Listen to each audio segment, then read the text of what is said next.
Hello, and welcome back to Showtime number 6. I looked surprised. Anyway, in part 1, you learned why last week's shows were cancelled. I hope it is a good enough reason for you. In part 2, however, we are going to look at the AMX. Now, last week, and I just realised, the logo was missing. Last week, we learnt all about scouts, right, and how it's a hard it's a hard scout life, right? Anyway, I put it into practice. A fan managed to contact me on the European server, and he said, hey, do you want a platoon? And I said, sure, why not? And we had a few great games together. And one of the games in particular, we were playing on Assault. It was our third Assault in a row being on the attacking side. We were in our AMX 12 tons. And I try to give advice, but unfortunately, you'll see in the video in a second that he moves on ahead and dies. And I then show a thing that was taught about the AMX 12 ton a while ago. I remember saying on stream, I believe, that I thought the AMX 12 ton was purely an assassin. Well, part 2 is going to be labelled the AMX 12 ton much more than just an assassin. One good thing that you can do, and I guess even assassins would do, is observe. Now, the 12 ton's actually got a really, really good view range. Now, beforehand, I actually thought it didn't, and I said that it's not really a passive scout. It's definitely not an active scout. I will stick by that. It's not an active scout at all. But it can definitely be a passive scout. Let's jump in game and have a look. Okay, so first thing you do as the clock is counting down is take a look at the situation you're in. I'm in a tier 7 battle. So tier 7 battles are brilliant for AMX 12 tons, really, because you are more than able to hold your own in many places. We're on Malinovka on Assault though. So this one is actually quite hard if you don't know what you're doing. Now, a lot of people, when they're defending, stay on the hill. It's one of the worst things you can do. You need to be able to grab these key points, stop the enemy getting close to the hill. Because that way, these guys act as scouts, and the guys up on the hill can shoot down, right? Nice and easy. And you can cover your base that way. If you don't, and you just stick around here, the enemy can get to the edge of the forest with a scout, stay back and deep in the forest, and just shoot the shit out of you because you're totally unable to do it. So as we can see over here, can I look around? I can't, it's a bloody replay. Hold on. Maybe I can. Free cam for the win! Let's go over to the fan that was the viewer who wanted to play with me. And he is over here. Is he going to render? Yes, he is going to render. Awesome. Okay. So he's come over here and he's doing the usual. I'm going to scout around and have a look at what's going on. We'll get rid of the mini-map and you can just see what's going on here. He's done a good scout over here and he managed to get away. That's really cool. So he did a bit up here and he saw, and we pause it here and enlarge the mini-map, that several scouts came around here. Several scouts came around and saw him, moved up with an S101, M1. Now these are really good tanks. These are really good positions. But look where I am. No one has taken the west at all. No enemies whatsoever. So this bit here is well covered, but not this side. Now we're going to see in a second how that works out for them. But basically, the enemies have got the TD up forward, and you saw he just took a few hits. We're bombarding him right now. He's over there, and he's getting hit because we spotted him. Come on, camera, go faster. Camera's not fast enough. And here he is, hiding, knocking down trees. Never knock down trees, guys, right? Never knock down trees. If you knock down a tree when you're not seen, you're now seen. Because who knocked down that tree? If a tree falls in the woods, does anyone hear it? The answer is yes, artillery do. If you look over in the distance, you can see that the elk is trying to do a scout run. He's doing a scout run. What's the point? You're an elk. EOC should not be doing scout runs like that. They're very much like the 12 ton. You should be sitting back and sniping and scouting at best. And there he goes. He goes down very easily. Now, our friend over here in the AMX 12 ton is now going to probe up and run straight into the enemy forces. This is not his fault. He's not done anything wrong. He manages to spot the enemy forces moving up. If he didn't do it, these guys would get spotted. And if he didn't If he didn't move up here to scout these guys up here, then these guys all would have been spotted and taken out one by one, or at least received heavy damage. At the moment, they're all at max health, although you can't see all of them. Okay. So now he's trying to fight for his life over here. For whatever reason, I can't move. But there... Oh! Was that allied damage? It was. An ally hit him, who obviously trying to support him, but then we did manage to take out the enemy TD. This TD here, thinking he's in the clear, takes a shot but gets himself lit up in the process because he didn't wait for the 12 tons spotting to get revealed. And he then receives extra damage himself. Let's just wait for him to die. Die, damn it! He's doing a really good job at dodging in the open here. But the fact that he's one of their tier 7s and he's a TD and he's this far forward proves how badly their team is doing, because there should be a lot more better options here for them. The VK2821 could easily be there, or even the M6 or some weaker tank. But this guy's actually doing a fantastic job of dodging artillery and all that jazz. But his luck will come to an end sooner or later. Let's wait to see what eventually happens. This is a good thing. If you're defending on this map, doing what this guy is doing in a med is actually really good. You may die eventually, but look how much he's revealed. His teammates are not supporting him. They should easily be able to see it from the hill, but they're distracted over here. So his teammates are really letting him down, but he's going to get away. Cool.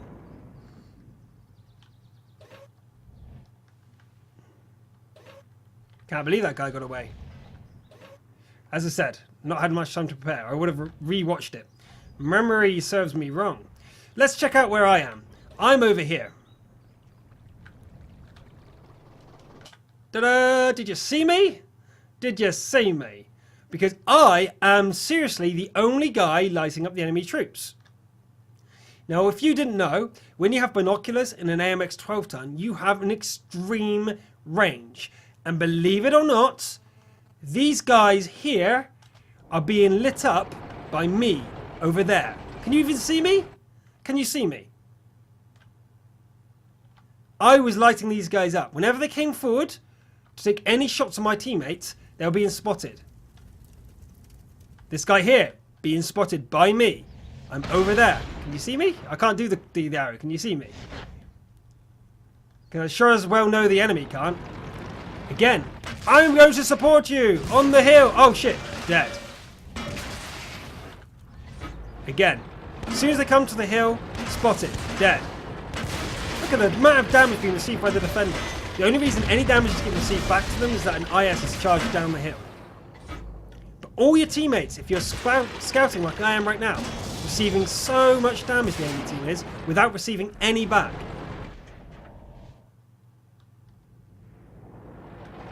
This flank's not doing so well now because of that IS was there, which proves how important it is to hold that church. Boom, dead. Right, look at the enemy forces. Look at the forces now, guys. Look how even it is. Not. And they're defending, right? They got the upper hand. They just have to defend. But I've moved forward now. I've moved forward to a new bush.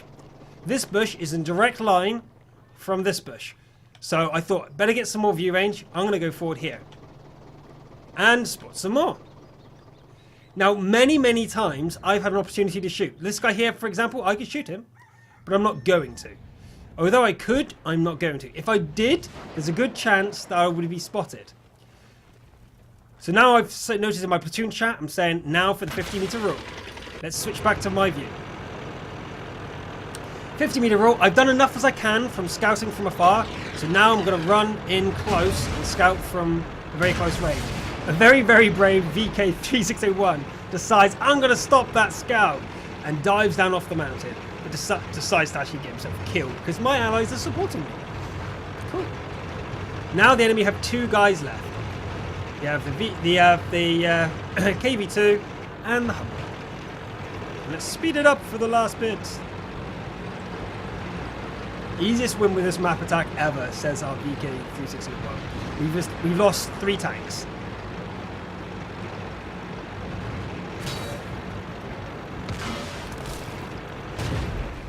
Rush shot, misses it, like a boss.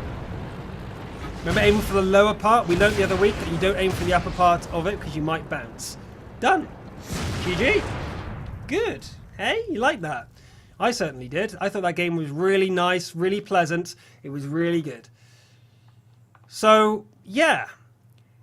I have the screenshots for that. Let's have a look over here. And you guys will be able to see if I go full screen. Can it go full screen? Can it go full screen? It can't go full screen.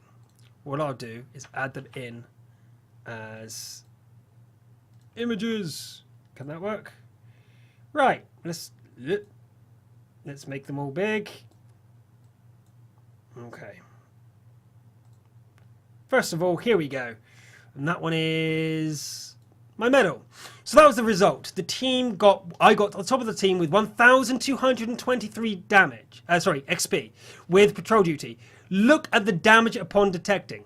Nearly 6,000 damage from detection. I actually did some shots at one point and got 732 worth of damage. So together I did almost 7,000 damage. 6,500.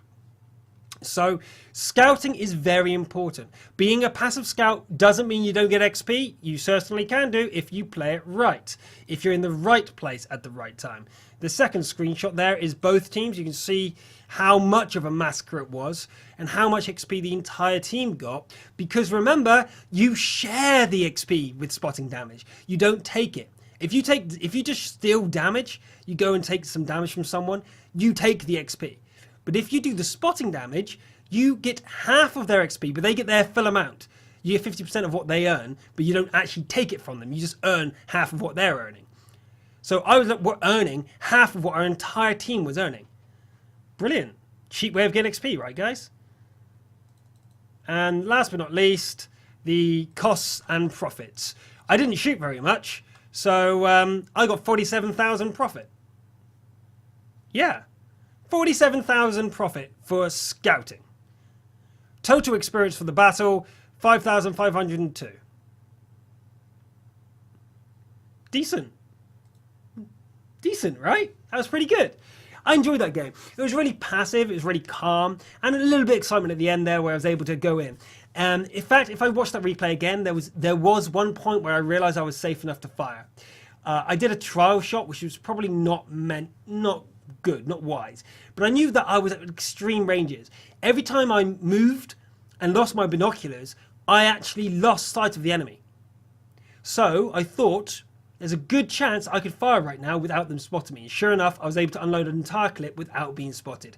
I don't want to risk it too much because I was so important for the team. If I went down due to me being greedy, trying to get some extra damage in, I reckon it would have been a much closer game because as I said, I was the only one spotting for the team at that point, and you saw how much damage happened. So knowing when you can shoot and when you can't shoot, learning the range and using your initiative. For me, I haven't learned any of the numbers. I'm not a professional player, but knowing that my binoculars only give me 10% increase or whatever it is, not a huge...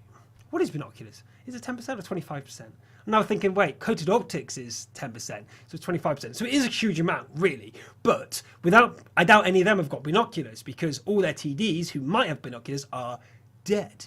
So it was a fair bet to place that my AMX 12 ton does have a better view range. And remember, I was running on the knowledge that a good friend of mine told me and corrected me on. So I was like, okay, I'll trust him and take a shot. And it worked out for the best. So that was good. Right. So that was the AMX 12 ton. Did you guys enjoy that one?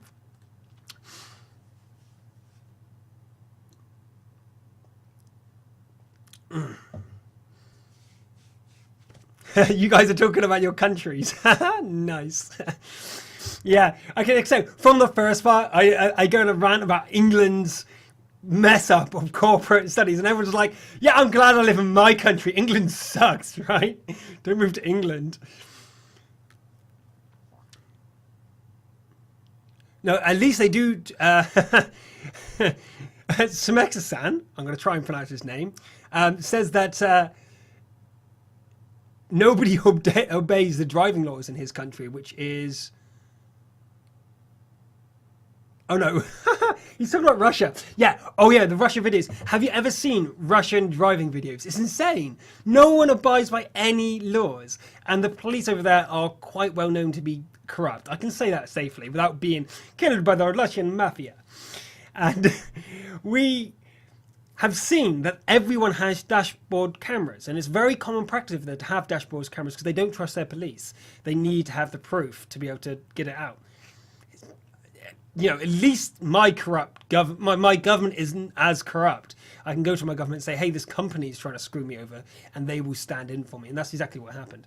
So, yeah, at least English police force is not as... I'm not saying it's going to be corruptionless. Of course it is. But it's a lot better. Yeah, but yeah, I saw that one as well. The Russian tank driving across the... It just drives across the road.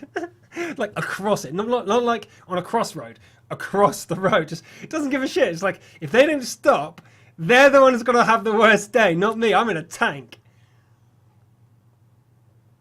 Yeah. Yeah. Yeah. After the break, we have, in part 3, 2 replays sent in for analysing. I'm going to get the email up so I can remember the gentleman's name. And that is Boldrick. Boldrick. Boldrick sent in two replays. One saying that I did really well, and one of them that he lost, but he's not exactly sure where the enemy tank was located, and he wants to see roughly what was going on in them games. So we're going to have a look at them. Sweet. And then I'll probably talk about more things that go wrong. Because you can. Yeah.